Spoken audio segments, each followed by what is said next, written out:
For my vegan lunch today, I'll be having plums and a salad. I'm using the Italian crunch blend with some salad products. I'm also going to be adding some purple onions and charcoal and bell peppers.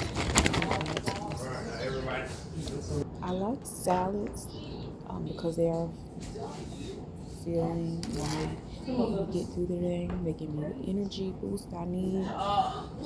But this is me putting the purple onions on there and this charcoal onion,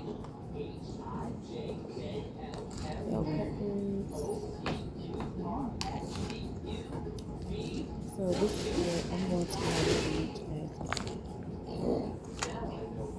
partial vegan. I say partial, I have not eaten meat yet, but I'm just trying it out to see if I can sustain myself.